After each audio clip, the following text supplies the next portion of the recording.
The sea whispered against the retreat's edge as Elise stood framed by white curtains, her smile soft, almost maternal.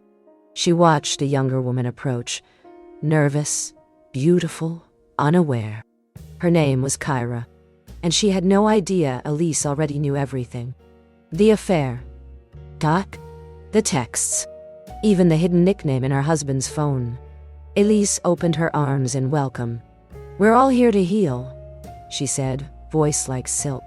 Kyra clutched her yoga mat like a shield, grateful to be seen, to be accepted. The irony bloomed unspoken. Elise didn't need confrontation.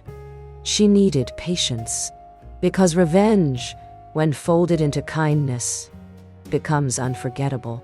And Kyra had just stepped into a trap scented with lavender and lies.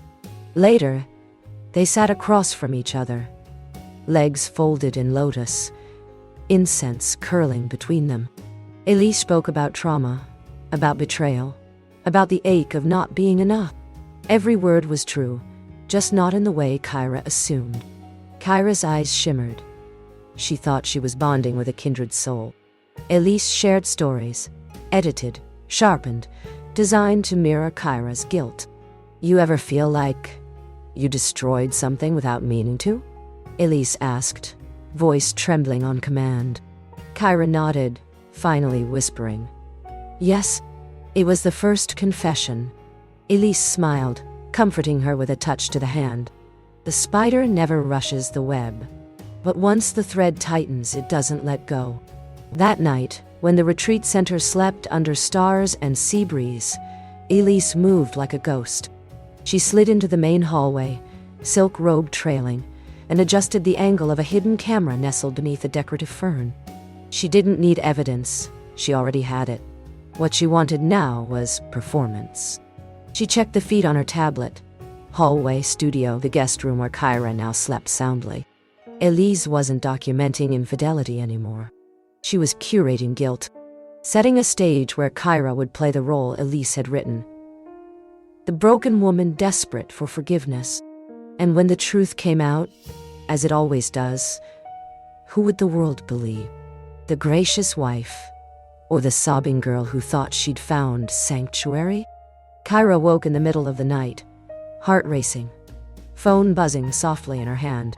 A new message from an unknown number. Just a single line. "He told you he'd never do it again, didn't he?" She sat upright, breath shallow. The retreat center was silent, except for the waves crashing beyond the walls. She didn't know Elise had scheduled that text to arrive at 2:04 a.m. Didn't know it came from a burner phone purchased 3 days earlier. All she knew was the chill crawling up her spine, and the realization that maybe she wasn't the victim here. Maybe she never was. She pulled the covers tighter, clutching the lie she'd called love. As Elise watched from the hallway camera, her expression unreadable. By sunrise, Kyra looked different. Subdued, apologetic, almost reverent. Elise led her to the edge of a cliff where the sea met sky in blinding color. "Breathe it in," Elise whispered, voice gentle, face turned toward the rising light. Kyra obeyed, unsure why tears stung her eyes. She had come here to escape, but somehow, Elise had become her guide, her confessor. The shame curled tighter inside her with every breath. "You ever feel like you're being punished by the universe?" Kyra asked. Elise smiled faintly. "Maybe the universe is just giving us what we gave others." Kyra swallowed hard. She had no idea those words were practiced, designed, measured. Elise was no healer.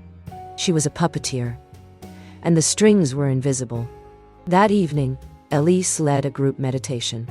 Candles flickered around the room, their flames dancing in the draft from the open balcony.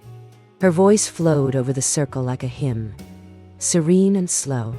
Kyra sat in the back, spine straight, eyes wide, like a penitent. "Let go of what no longer serves you," Elise intoned. "Release the guilt, or accept it as yours." A tear slid down Kyra's cheek. Every eye in the room was closed, except the one inside the camera above, recording every breath, every twitch, every fracture. Elise wasn't just reshaping Kyra's narrative. She was making sure it could never be denied. When the world saw what she saw, they'd beg to believe her version of the truth. Kyra lay still on the massage table, the linen beneath her smelling of eucalyptus and salt. Elise leaned over her, placing a calming hand on her forehead, her expression one of practiced serenity. "There's pain in your body," she whispered, "but most of it started in your heart." Kyra nodded, fighting tears. She didn't know that the therapist had called in sick, or that Elise had sent her home. This moment was about control, intimacy masked as care.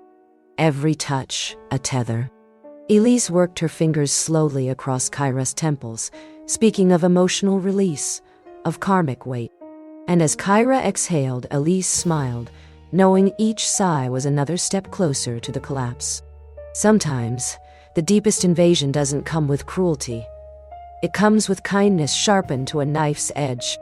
In her private quarters, Elise stared at the grainy footage. Her husband and Kyra kissing outside the bathroom last year. Recorded from a hallway cam. Elise had long since disconnected, but not deleted. The glow of the laptop screen lit her face, calm and unreadable. Her hand tightened slightly around a mug of cold tea. Not from anger, from anticipation. She knew exactly when she would show Kyra, but not yet. First, she needed to break her with empathy, not evidence. She needed Kyra to collapse into guilt willingly, even beg for forgiveness. Then the truth would no longer be about what happened. It would be about who I deserved to suffer. Elise closed the laptop softly and reached for her bracelet. A camera tucked behind the charm winked red. Dusk painted the sky in bruised colors as the group gathered around a ceremonial fire pit. Elise held up a small slip of paper, one of many. "Write what you need to release," she instructed, handing out pens. Kyra hesitated, then scribbled something shaky. Elise waited. When everyone placed their folded confessions into the flame, Elise added her own last. Hers didn't hold truth. It held bait. A doctored letter, printed in Kyra's handwriting. A planted confession. "I didn't mean to fall in love with a married man. I was weak." As it burned, Kyra's gaze locked with hers, uncertain, vulnerable, unaware. And the flames danced, devouring the lie that would become memory. Elise turned to the group, smiled warmly, and whispered, "Now, let it all go." Kyra sat beneath the bougainvillea, its pink petals falling silently around her. She held her journal tightly, as if afraid it might reveal too much if she let go. Elise watched from inside the retreat's main hall, partially veiled by white curtains. The wind teased the fabric like a whisper. Kyra was unraveling. Elise could see it in the tremble of her fingers, the hollow look in her eyes. It was almost time. One more push, and Kyra would confess to anyone who asked. Elise turned and walked away, each barefoot step silent on the bamboo floor. She didn't need to force the guilt. She had planted it like a seed, and now it was blooming into something desperate, something public, something useful. Kyra stared at the screen. Her hand shook as the video played, then paused. Her lips parted, no sound escaping. It was him and her. The hallway, the kiss, the timestamp, unmistakable. Elise had left the phone on the studio bench by accident, already unlocked, already cued to the exact frame. Kyra looked up, but no one else was in the room. Her own reflection trembled in the black glare of the screen. For the first time, she saw herself not as the victim, but as the intruder. Her throat tightened. Shame poured through her in slow, suffocating waves. Elise had said nothing, hadn't needed to, and still, Kyra felt more exposed than if she'd been dragged into a courtroom. Because here, there were no lawyers, only mirrors. That night, Kyra found Elise on the balcony, gazing out at the ocean under a tapestry of stars. Without a word, She collapsed into her arms. Elise held her tightly, soothing her like a sister, like a saint. "I didn't know how deep it went," Kyra sobbed. "I thought it was just... I didn't mean to hurt you." Elise stroked her hair, voice low and perfect. "We all make choices in pain. That's why I created this place, so we could find grace again." Kyra wept harder. She didn't see the microlens tucked into the corner railing. Didn't feel Elise's hand slowly pressing her bracelet to ensure it was recording the audio. Elise wasn't hugging a broken woman. She was finishing a portrait, one brushstroke at a time. The next morning, the kitchen smelled of lemongrass and honey. Elise poured 2 cups of herbal tea and placed one gently on the counter. Kyra lingered in the doorway, her posture tentative, like a child entering confession. "I didn't sleep," she murmured. Elise offered only silence and a patient smile. She didn't ask questions. She allowed space, the kind that draws truth out like poison. Kyra finally spoke. She confessed everything. The first night, the secret trips, the guilt she tried to meditate away. Elise nodded with soft understanding, never once mentioning her own pain. Because this wasn't about confronting Kyra. It was about letting Kyra destroy herself. Gently, willingly. The tea steamed between them. One cup warm with herbs. The other, steeped in victory. Kyra chose to speak during the morning circle. Her voice cracked, barely audible. "I've made a terrible mistake," she whispered. Everyone leaned in. Elise remained still, hands folded, face a portrait of serene empathy. Kyra confessed to the group, not the full affair, but enough to provoke gasps, furrowed brows, a ripple of discomfort.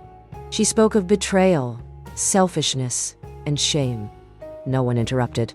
Elise gently reached out and held her hand. Kyra sobbed, and the group, sensing some quiet story beneath the surface, rallied around her. But Elise knew better. She'd orchestrated this moment, led Kyra to it one soft word at a time. Now the others saw Kyra as fragile, broken, which meant they'd see Elise as the one wronged, without her saying a word. Twilight cloaked the retreat in blue-gold shadow as Elise walked the garden path alone. Her robe fluttered in the ocean breeze, and her hands rested calmly against her stomach. She could hear the distant hum of conversation, feel the subtle shift in the retreat's energy. Kyra had gone quiet, a ghost of her former self. The guests now approached Elise differently, with reverence, with sympathy. No accusations had ever been made, no stories forced into daylight. But somehow, everyone knew, or thought they did. Elise paused by a small lantern and watched it flicker. She had crafted a reality more powerful than truth, a reality where silence was the blade, and guilt was the wound, and the cut she knew would never quite heal. At dawn, Elise met her husband in the gravel lot behind the retreat, where the mist still clung to the earth. She pressed a small flash drive into his palm. No words, no anger, just a finality in her gaze that cut deeper than any scream. He looked at her with a mixture of dread and awe, already guessing what was on it. Elise didn't need to explain. Every kiss he thought was secret, every whisper in Kyra's room, every recording Elise had curated, edited, framed in context so pristine it would destroy them both. But only if she chose to release it. "We're done," she said calmly. "But I'm not." He opened his mouth, but Elise had already turned away, robes swaying like a curtain closing on the last scene. Kyra packed her bag in silence, the soft rustle of fabric, the only sound in the sunlit room. Her shoulders were slumped, eyes red but dry. No one had told her to leave. No accusations, no demands. But she understood. This place, once a refuge, now felt like a museum of her failures. Elise had hugged her that morning, even kissed her forehead. "Thank you for your honesty," she'd said, and Kyra had nearly crumpled at the kindness. Guilt was heavy, but grace, Grace was unbearable. She zipped her suitcase with trembling fingers, folding the retreat robe with reverence, almost shame. Outside, the waves crashed, timeless, indifferent. Kyra had arrived seeking peace. What she found was something much more permanent. Consequence. Elise stood alone in the studio once more, arms lifted in slow, reverent movement. The curtains behind her danced in the breeze like spirits set free. No guests today, just her, and the quiet triumph that pulsed in her chest. Her eyes closed. She inhaled deeply, feeling the echo of every whispered lie, every tear shed, every moment controlled with perfect subtlety. She hadn't exposed the affair. She hadn't needed to. What she had done was worse. She made the other woman feel it, made her apologize for it, and then she let her go. Forgiven, but never forgotten. As the wind tugged gently at her robe, Elise smiled. Justice hadn't been loud. It had been whispered.